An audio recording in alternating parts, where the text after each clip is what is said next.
¿Podemos tener un problema con el alcohol sin darnos cuenta y sin que nadie a nuestro alrededor lo vea? ¿Somos realmente conscientes de los riesgos que conlleva un consumo que nos parece completamente normal? En este capítulo de Brindar con Agua hablamos de la adicción invisible, de la normalización del consumo de riesgo, de las borracheras de fin de semana y de lo difícil que es identificar cuando algo que usamos para relajarnos o socializar empieza a dañarnos. Y sobre todo de los efectos del alcohol sobre nuestra salud mental. También reflexionaremos sobre cómo podemos comprendernos mejor y acompañarnos mejor para detectar el abuso propio o ajeno sin caer en la culpa ni en el silencio. Bueno, después de este pequeño aperitivo de lo que será el capítulo de hoy, vamos a presentar a nuestros invitados. Está con nosotros hoy Xavi. Xavi es consultor de marketing, padre de 2 hijos y amante del deporte. Xavi, no sé si nos podrías explicar un poco qué deportes practicas actualmente. Muchos, pero bueno, creo que lo más significativo es que corro maratones, que eso a la gente le impresionó un poco y ya llevo unas cuantas. ¿Unas cuantas? ¿Sabes el número exacto? Pues en noviembre correré la número 20. Vaya, sí que son unas cuantas, sí. Y también nos acompaña Laura Orio, que es líder de uno de los grupos de la RIAPAD como Red Nacional de Investigación en Adicciones a nivel español, y Laura, siendo ella líder de uno de los grupos, también catedrática de Psicobiología de la Universidad Complutense de Madrid, madre de 2 hijos también, y en este caso diríamos amante de la música, me has comentado, Laura. Sí, estudié piano en el conservatorio cuando era muy pequeñita, pero luego la vida me llevó por otros derroteros, me he dedicado a la ciencia y bueno, ahora he recuperado la música, ahora canto en un coro gospel, o me gusta cantar, recuperar un poquito en mis ratos libres lo que puedo. Muy bien, Laura, muchas gracias. Hoy hablaremos con Xavi y con Laura sobre el consumo de alcohol. Si quieres saber cómo afectan las drogas a nuestro cuerpo, si te preocupa a alguien cercano o simplemente quieres informarte sobre sus riesgos antes de consumirlas, este es tu espacio. Un lugar en el que brindamos con agua, porque brindar con agua también puede traer buena suerte. Salud, chicos. Salud. Salud.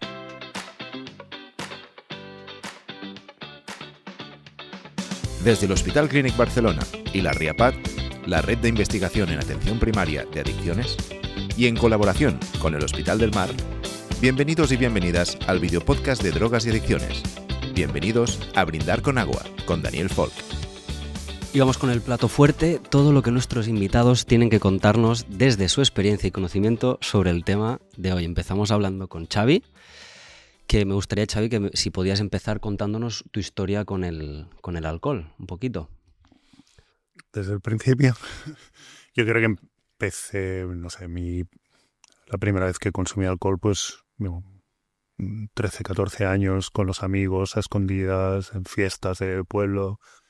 Y cuando ya cuando empezó un consumo más continuo, pues sería a partir de los 20, época de la universidad, y es cuando ya el consumo se hizo más cotidiano.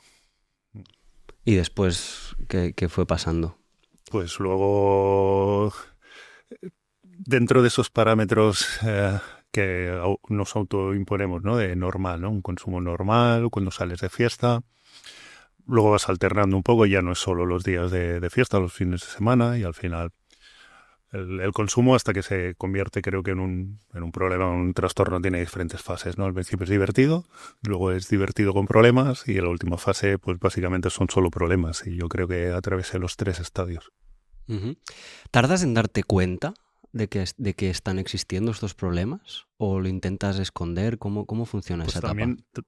pues de nuevo creo que hay una dualidad. Yo creo que no es que tardes, yo creo que enseguida, cuando tú eres la primera persona que percibe que tu consumo es diferente al de los demás, ya no sé si decir problemático o no, y lo que sí que lo minimizas, lo normalizas, lo escondes, y hasta que realmente lo ves como que como que es un problema y está afectando tu día a día, lo percibes bastante tiempo previo, y es eso, hay una primera fase en que tú mismo eres el primero que trata de normalizarlo, aunque sabes que por dentro no es lo que está pasando, probablemente no sea lógico, no sea normal o no sea saludable, digamos.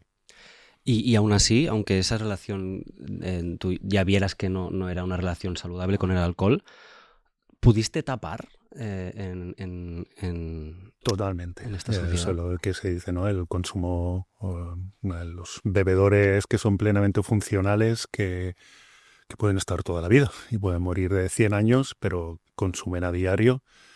Yo estuve 20 años bebiendo prácticamente todos los días. ¿Nos puedes Y poner, Xavi, un ejemplo de cómo era un día normal para ti con el consumo normalizado? ¿Cómo era? los días eran diferentes, o sea, porque claro, en esos 20 años pasan muchas cosas y eso haces una vida que aparentemente es normal. Pero cuando, sobre todo la parte final, cuando todo el día, no es que fuera un patrón, porque pues, yo tenía mi trabajo, mis salidas, mis viajes, y no siempre eran los mismos consumos, tienen la misma forma, pero sí que había un denominador común, que era el alcohol.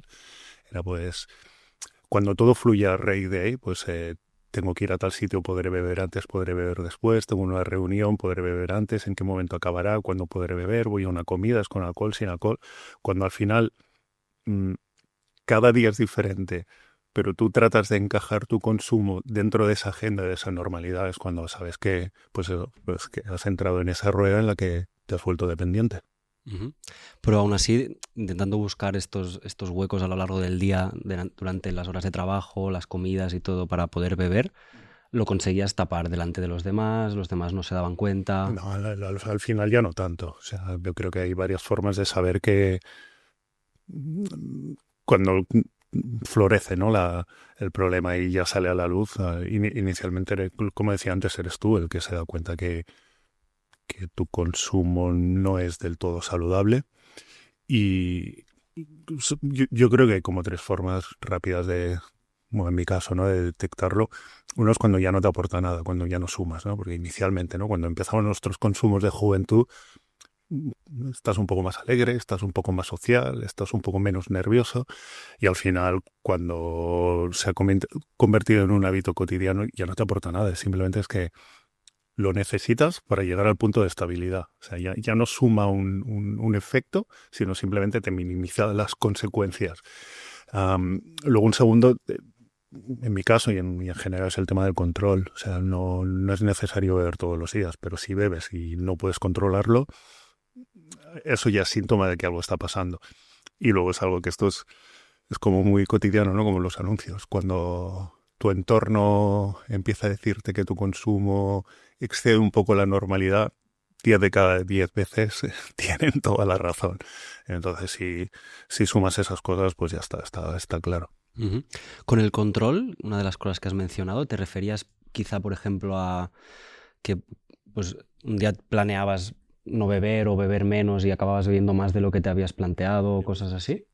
Constantemente, claro. Ese es el sueño de cualquier alcohólico, cualquier persona que tenga problemas de adicción. O sea, cuando yo creo que lo primero que quieras es poder controlarlo. Es poder beber como beben los demás, ¿no? Como bebe la gente normal que no está enferma. Pero claro, eso es una falacia, eso no existe. Y eso va muy ligado también a lo de yo no tengo un problema porque no bebo todos los días. Es que tampoco es necesario beber todos los días, pero si en el momento que tú consumes se te va de las manos, sea diario, sea cada 15 días o sea cada mes, probablemente ahí de fondo también tienes un problema con el alcohol. Ujú. ¿Cuál fue el punto de inflexión, Xavi? ¿Qué te hizo decir hasta aquí? Yo en mi caso, pese a las señales, yo creo que fue 2016, 2017 que yo tuve un problema laboral y estuve un tiempo sin trabajar y claro, yo medio controlaba, medio lo encajaba en mi vida personal y profesional y en esa época pues lo que pasó es que empezaba a beber también por la mañana, ya no solo por la tarde o por la noche y claro, eso pues afloró, ¿no? Y claro, lo que era controlado se empezó a descontrolar y ya es cuando sobre todo mi entorno y en última instancia pues yo también dije esto hay que solucionarlo. Y me gustaría preguntarte también, Xavi, ¿qué función crees que ejercía el alcohol en tu vida? No sé si era una vía de escape, una vía para poder encajar mejor, no sé si tenía alguna función para ti. Yo creo que todas esas, ¿eh? Yo, claro, el lo bueno que sea una enfermedad es que tiene tratamiento, ¿no? Y entonces, una parte del tratamiento incluye la terapia. Y la terapia va muy bien porque aparte de mejorar tu solidificar tu abstinencia, lo bueno también es que te ayuda a escarbar un poco sobre ti mismo. Y yo creo que inicialmente conmigo, yo soy una persona bastante introvertida, mucha vida interior, mucho diálogo interno, y yo creo que el alcohol me permitía crearme ese personaje más divertido, más sociable, con menos problemas de relación. Luego ese personaje te lo instalas y ya permanece. Y luego de todo un poco. Como relajante te funcionaba, como vía de celebración te funcionaba y al final era el comodín para todo. Claro, lo que decía de la terapia, lo bueno que aprendes es que, claro, durante 20 años mis emociones se regulaban a base de más o menos consumo y ahora que no consumo, estoy aprendiendo a gestionar mi mundo interior, mis emociones, mis ansiedades, pues de una forma totalmente autoconsciente y sana, sin depender de ningún elemento externo. Y eso, además de dejar de beber, eso es estupendo. Te quería preguntar, de hecho, ahora que cómo estás ahora. Genial, genial. O sea, claro, si me dijeran, o sea, a veces, ¿no? Lo de estoy contento de haber tenido este problema porque ahora me ha hecho ser como soy. Hombre, pues yo no sé si contento, porque claro, hay momentos o situaciones que me gustaría no haber pasado. Pero sí que me ha permitido, más allá de la parte física o de la dependencia física, pues trabajo personal que de otra forma probablemente no habría hecho. Uh-huh. Xavi, para terminar, una pregunta que le hacemos a todos los invitados. Si tuvieras delante a alguien con un problema de consumo de alcohol que aún no lo termina de saber, pero siente que algo no le va bien, ¿qué le dirías? Es que es complicado porque yo percibo, ¿no? Gente de mi alrededor que detectas. Ahora tienes un radar cuando sabes que alguien tiene, digamos, que una relación complicada con el alcohol. Si la persona no quiere, es imposible. O sea, puedes estar a su lado, pero no la puedes salvar. Ni lo que sí que diría es contar mi experiencia y que se vive muchísimo mejor al otro lado y que es tan duro, pero tan sencillo como pedir ayuda. O sea, es una enfermedad que se trata a través del sistema público de sanidad, que te van a ayudar, que te van a entender, que te van a cuidar y que si das ese paso, garantizarles que al otro lado se vive mucho mejor. Pues muchas gracias, Xavi. Laura, ¿somos conscientes de los riesgos del consumo de alcohol como sociedad? Yo creo que en cierta medida está invisibilizado, ¿no? Lo que sucede con el alcohol es que es una droga, pero es una droga legal. Esto hace que, en primer lugar, sea fácilmente accesible en nuestra sociedad y, por otro lado, yo creo que la percepción de riesgo que tenemos es baja, ¿no? Es para una droga que tiene muchísimos riesgos, como vamos a hablar a lo largo de hoy, ¿no?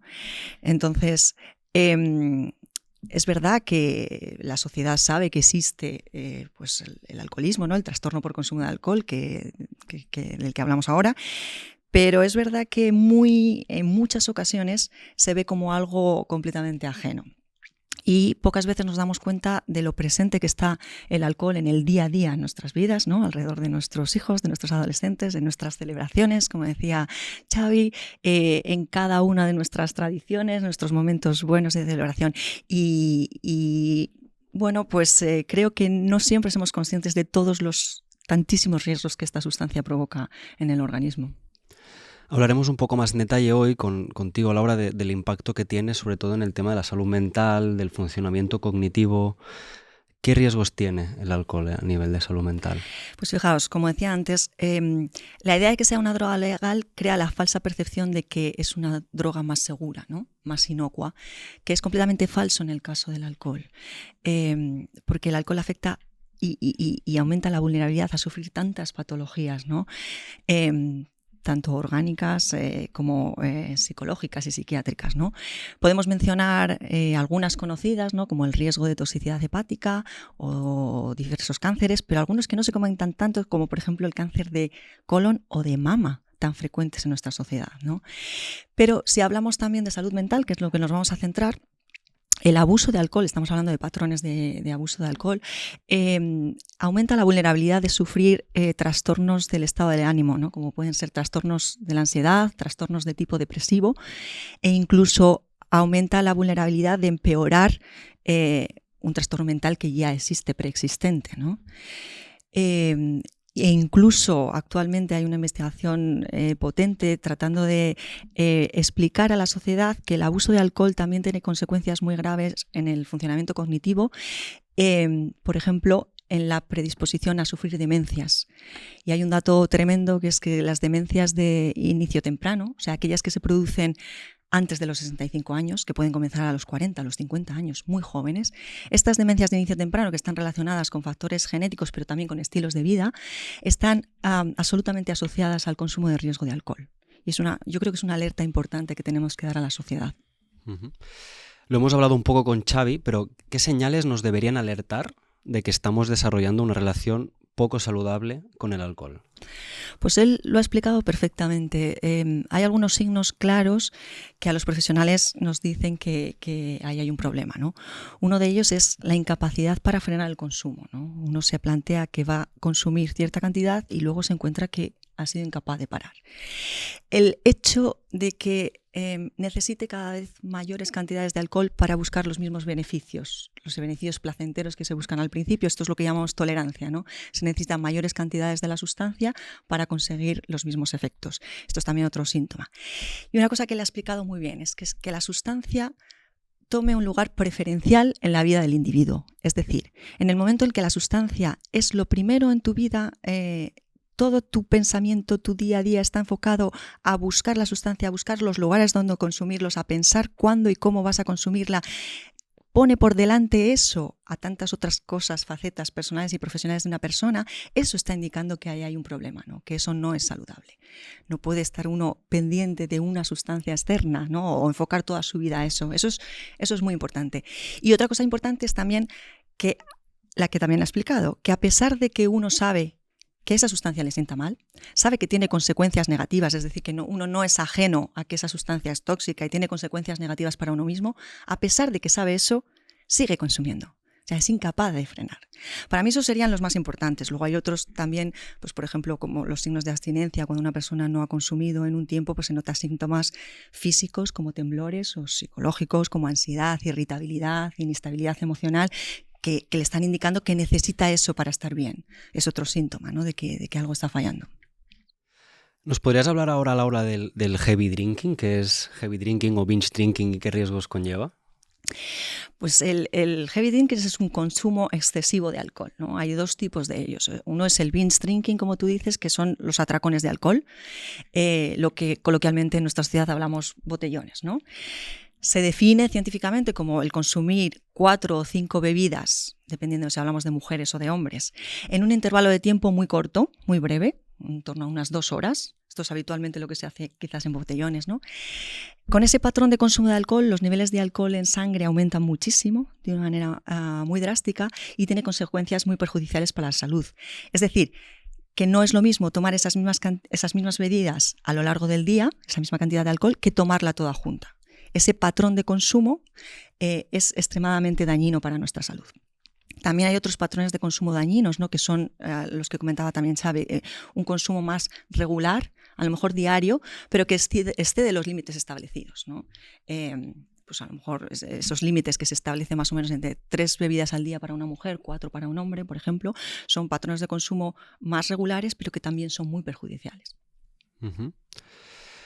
Y en una sociedad, ¿no, Laura? Hablábamos de donde está tan normalizado el consumo de alcohol, donde uno percibe muy poco si está haciendo un consumo de riesgo o no, si ese consumo le puede llevar problemas a largo plazo, donde incluso las personas con una adicción, nos comentaba Xavi, que pueden sobrevivir o funcionar más o menos, ¿no? con la adicción, ¿no? Estaríamos hablando de una adicción invisible. En esta sociedad que estamos viviendo ahora mismo, ¿cómo puede una persona empezar a cuestionarse su consumo sin sentirse juzgada? Es complicadísimo. También existe lo que llamamos la presión de grupo, ¿no? Especialmente cuando hablamos de jóvenes, ¿no? A veces uno inicia el consumo por los efectos beneficiosos, placenteros que puede producir la sustancia. Otras veces es simplemente por no destacar dentro de un grupo, ¿no? En el que lo normal es hacer eso. Y otras muchas veces, como también ha comentado Xavi, es para paliar un estado de ansiedad, de estrés o desinhibirse socialmente, ayudar un poco a la socialización.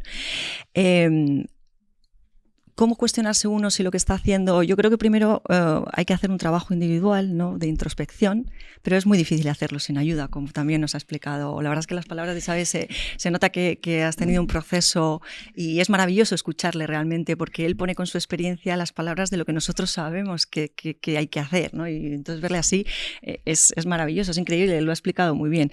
Uno mira a su interior, pero en el caso suyo, por ejemplo, dice que la terapia le ha ayudado a conocer sus motivos, ¿no? A cuestionarse por qué estaba haciendo esto. Es muy difícil llegar a ese cuestionamiento si uno no se ha planteado que tiene un problema serio, ¿no? Realmente uno llega a ese planteamiento cuando está dispuesto a hacer algo y cuando reconoce que tiene un problema. Entonces, en el momento en el que cómo cuestionarse el consumo sin ser juzgado es muy difícil. Yo creo que hay que hacer una labor individual y sobre todo yo creo que pedir ayuda. Una buena estrategia es buscar a alguien que ofrezca una escucha activa, ¿no? Que nos escuche, a la que le podamos contar lo que nos está pasando sin que nos juzgue. Esto es lo que me está pasando, porque esa persona probablemente, si está en nuestro entorno, va a ver cosas que a lo mejor a nosotros nos cuesta ver o nos cuesta aceptar, ¿no? Los efectos negativos que nos está produciendo el consumir esa sustancia. Nos va a ayudar a ver qué es lo que nos aporta de negativo y a lo mejor de ahí podemos dar un paso más, ¿no? Para buscar ayuda si realmente tenemos un problema. Uh-huh. Y introducías un poco ahora, ¿no? Lo que podemos hacer también como entorno, ¿no? Como familia, como amigos, como compañeros de trabajo. ¿Cómo podemos ayudar o qué podemos hacer como entorno para las personas que tienen un problema? Es importantísimo, es muy importante esta cuestión. Xavi también decía que el trastorno por consumo de alcohol es una enfermedad. Es una enfermedad. Es un trastorno biopsicosocial. ¿Qué significa esto? Que afecta a la esfera biológica, a la esfera psicológica y a la esfera social. El tratamiento tiene que ser también integral. Quiere decir que va a haber tratamientos que afectan a la parte biológica, van a haber tratamientos, fármacos que nos ayudan a controlar el consumo, a tener menos craving, no menos ansia por el consumo. Va a haber un tratamiento psicológico, como él explicaba, que nos va a ayudar a cambiar nuestros patrones de pensamiento, a cambiar nuestra relación con el alcohol, a entender nuestras motivaciones, a buscar un sentido de vida. Y la tercera parte es la que me preguntas, ¿no? La parte social, que es importantísima. La persona que tiene un trastorno por consumo de alcohol necesita de alguna manera cambiar el ambiente en el que ha consumido y necesita mucho apoyo también de la familia. Necesita cambiar el ambiente porque cualquier estímulo asociado al consumo de alcohol va a ser muchísimo más potente para una persona con un trastorno que para una persona que no lo tiene. Si aquí en lugar de tener agua tuviéramos un vaso de whisky, simplemente el olor o el color o la sala donde estamos atraería la atención muchísimo más de una persona que ha tenido un problema con el alcohol. Es una atención selectiva, lo que hace que es dificilísimo controlar el consumo, mucho más difícil. No es una elección solo voluntaria, decido no consumir.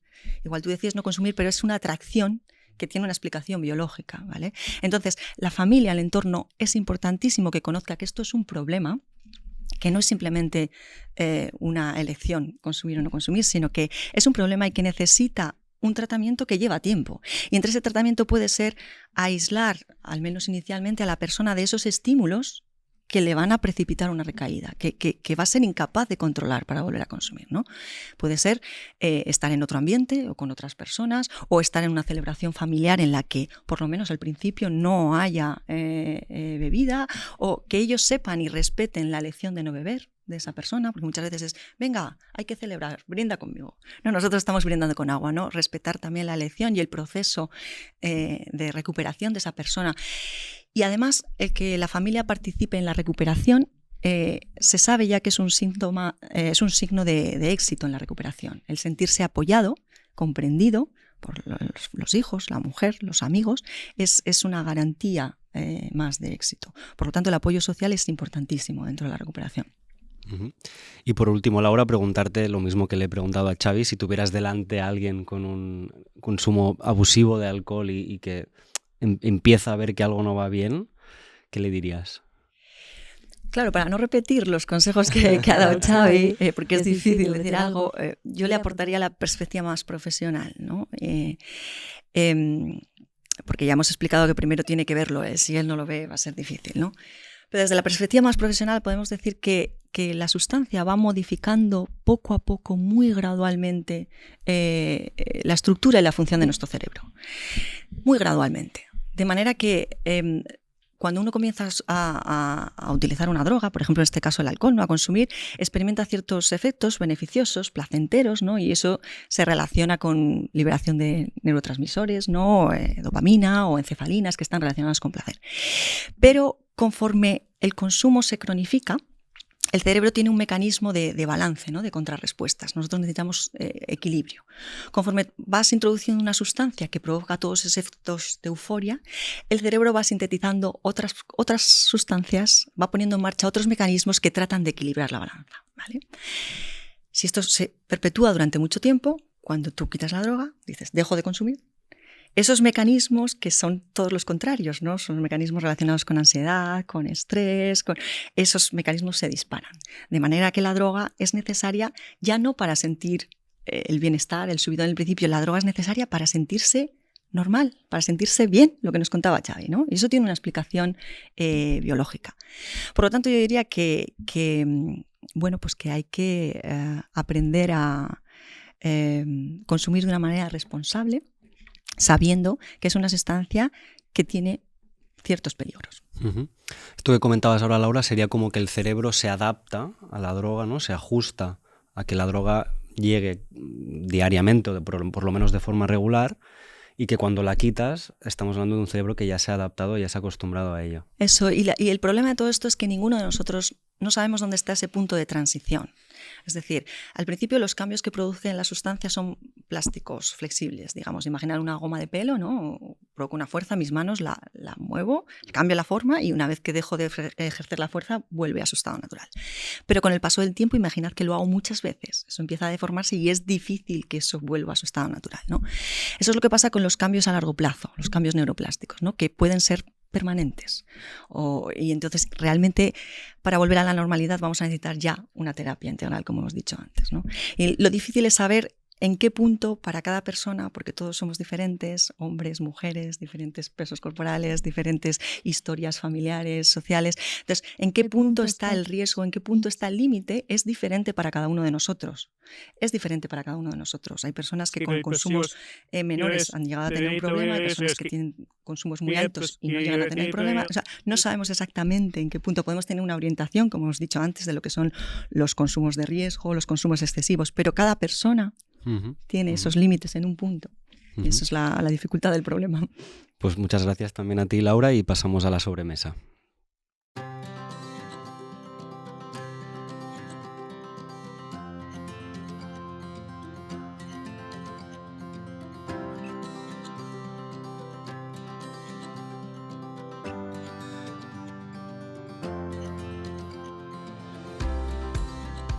Bueno, pues pasamos a la sobremesa, que es este espacio en el que personas con adicción han querido un poco compartir sus pensamientos, su situación, y la idea un poco es que debatamos, reflexionemos sobre sus vivencias y bueno, de estas personas, ¿no? Que han vivido la adicción en primera persona.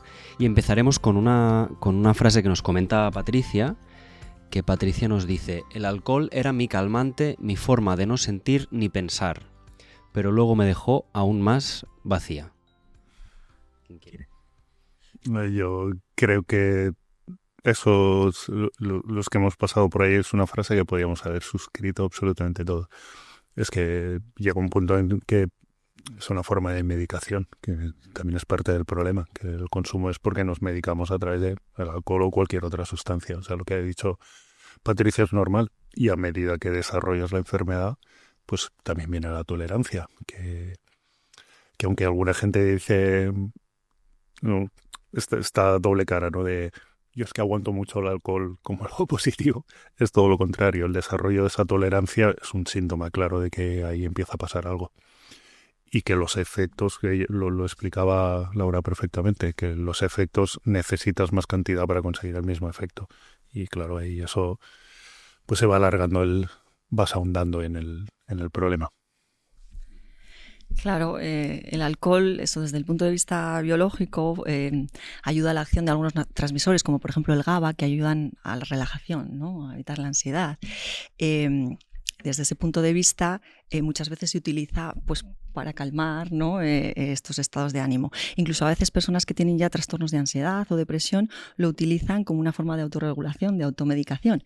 Y esto no hace más que agravar el problema, porque realmente la prevalencia de trastorno por consumo de alcohol y trastornos emocionales es muy elevada, y esto tiene una relación bidireccional.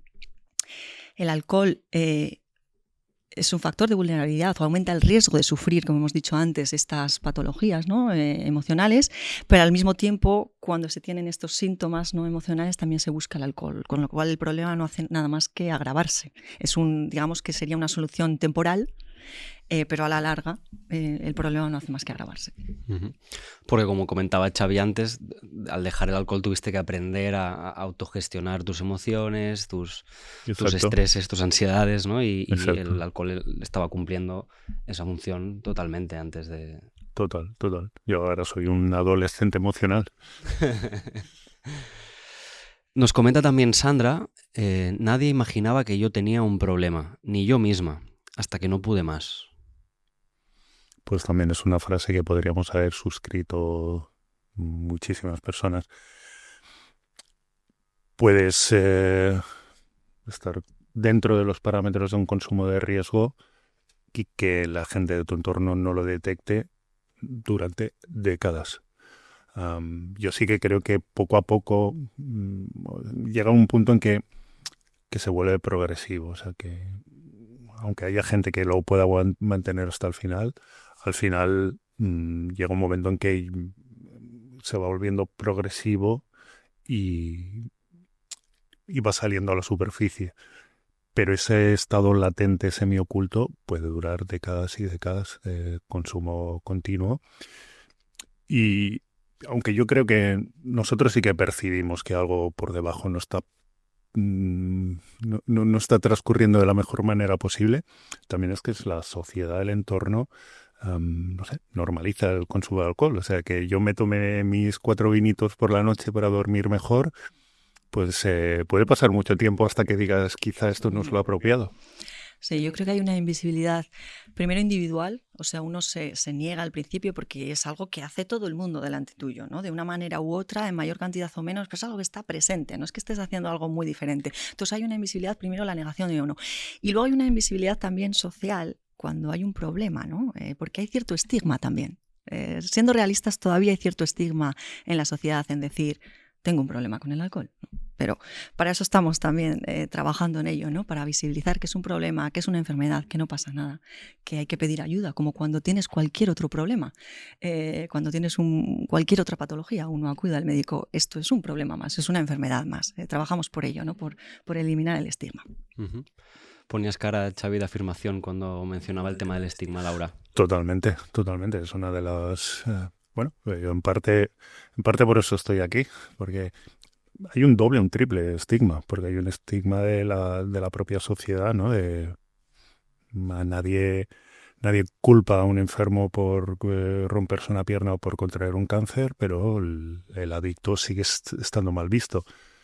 Pero voy a lo del doble estigma, es que también lo tenemos nosotros, es que la gente hablar abiertamente en un podcast o en el trabajo o con los amigos de que estás en tratamiento por problemas con una sustancia, muchas veces somos nosotros, los propios pacientes, los que nos ocultamos esa información y es un doble estigma el que pone la sociedad y el que nos ponemos, ¿no? El que, insisto, a nadie le dé la vergüenza decir que tiene un esguince, pero sí que tiene un problema con una sustancia. Y luego que ya evidentemente como especialista todavía más, pero yo por compañeras de tratamiento, hay un triple estigma, que esto todavía es más complicado para una mujer, porque está el estigma de la enfermedad y está el estigma de género que todavía dificulta más su recuperación. Sí, a mí hay una cosa que me llama la atención a veces cuando hablo sobre estos temas, el tema del estigma, es que a veces la gente dice, bueno, se lo ha buscado, ¿no? Porque tú inicias voluntariamente a consumir.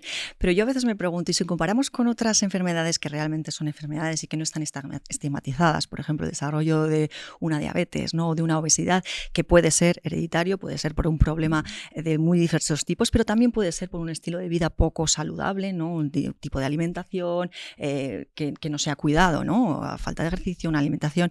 Quiero decir, tiene múltiples factores, al igual que lo tiene el consumo de alcohol, múltiples factores. Pero sin embargo, en esos casos, una persona que desarrolla obesidad o diabetes por estos motivos, entre otros, no está mal visto, o sea, está mucho más fácilmente considerado. Sin embargo, cuando alguien explica que a través del consumo de una sustancia ha llegado a padecer una enfermedad y el consumo de esa sustancia puede venir derivado de muchísimos factores, también sociales, ambientales, también genéticos, porque la tasa de heredabilidad genética del alcoholismo es muy elevada. Quiere decir que también hay factores biológicos que influyen en que una persona pueda tener un problema y otro no, y también los factores ambientales que hemos considerado, ¿no? Pero me llama la atención cómo tenemos esa vara de medir diferente, ¿no? Para algunas enfermedades y, sin embargo, los trastornos mentales todavía, incluidas las adicciones, todavía hay detrás ese estigma. Uh-huh. Aprovecho, Xavi, si me dejas, para preguntarte, ya que mencionabas esto del estigma y cómo también te ve afectado a ti, si es difícil para ti, por ejemplo, estar hablando de esto ahora. He de decir que cada vez menos. Supongo al principio sí.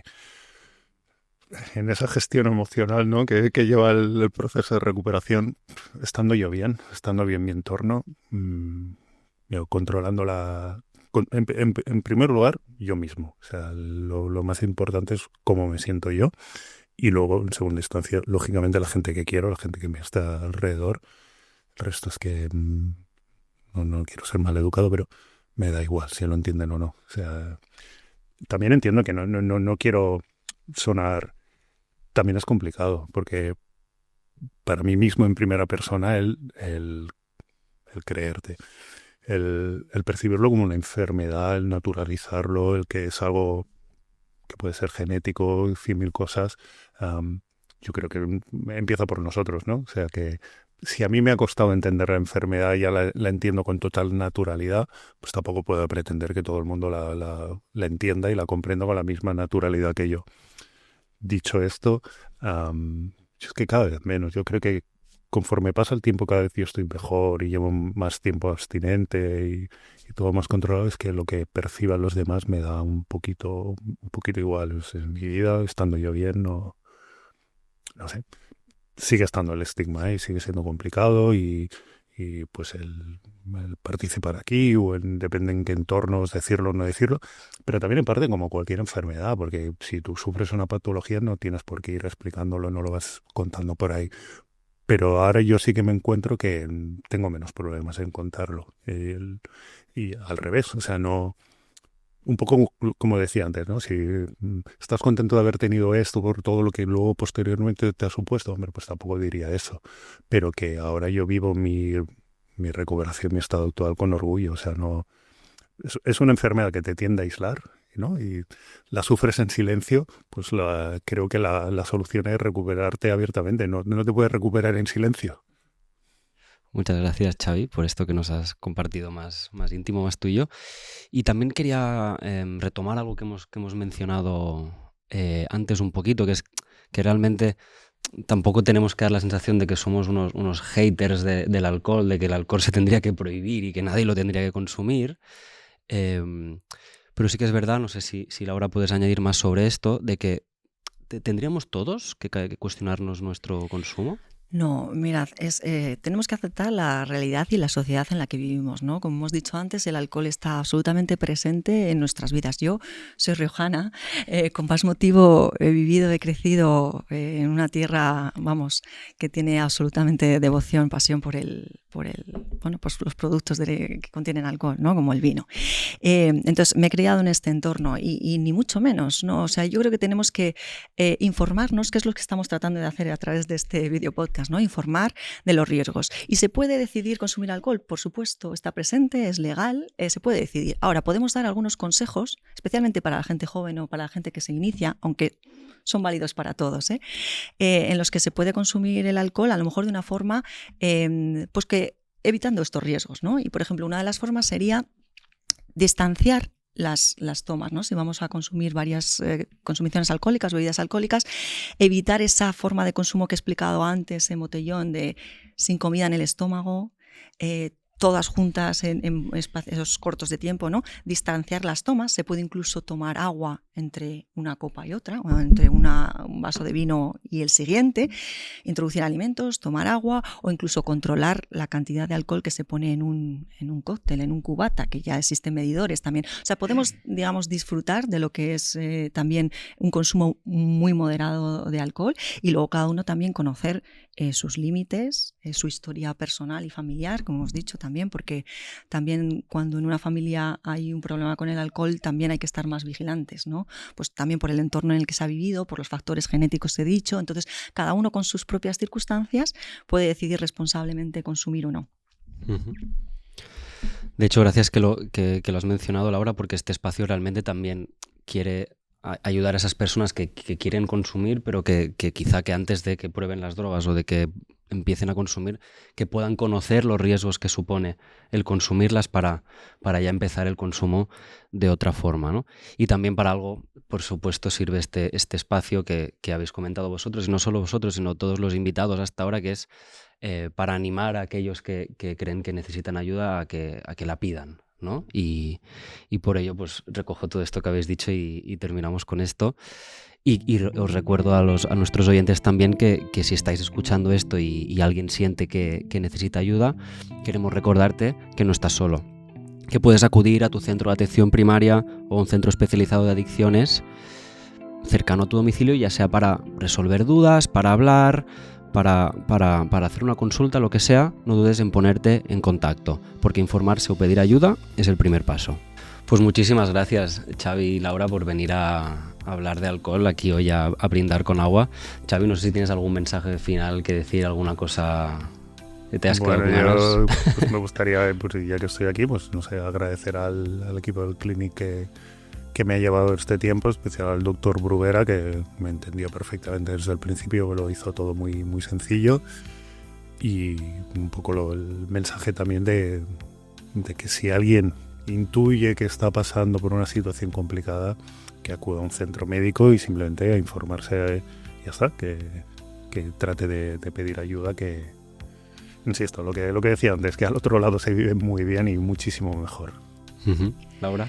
Pues yo también muchísimas gracias por la invitación de estar hoy aquí, compartir nuestro trabajo. Para mí ha sido un verdadero placer conocer a Xavi y su ejemplo, porque realmente nosotros desde la RIAPAZ, como tantos otros profesionales, ¿no?, que nos dedicamos realmente, nuestro trabajo está realmente para ellos, ¿no?, para que sirva para la sociedad, y realmente ver a Xavi y que nos haya contado su proceso de recuperación y verlo así, para mí, y escucharle hablar, ¿no?, con el conocimiento que yo creo que ahora él ya tiene sobre lo que es esta enfermedad, pues para mí ha sido un regalo, la verdad, y ojalá que nuestras palabras y este ratito que hemos compartido sirva para muchas otras personas. Muy interesante lo que nos habéis explicado ambos hoy, así que muchas gracias. Y también muchas gracias a nuestros oyentes por estar al otro lado. Esto ha sido Brindar con Agua, el videopodcast de Drogas Adicciones. Porque comprender, escuchar y, en definitiva, comunicarnos nos acerca a las personas y nos ayuda a aliviar el sufrimiento, combatiendo el estigma de cualquier problema de salud mental, especialmente de las adicciones. Nos vemos en el próximo capítulo, os dejamos con la cuenta. Brindar con Agua es un proyecto del Hospital Clínic Barcelona con la RIAPAT, la Red Nacional de Investigación en Adicciones. La RIAPAT está formada por una red de científicos de hospitales y universidades de toda España que trabajan juntos para, entre otros objetivos, mejorar la prevención del consumo de drogas, el diagnóstico, los tratamientos y la comprensión de cómo afectan las drogas al cerebro y al organismo.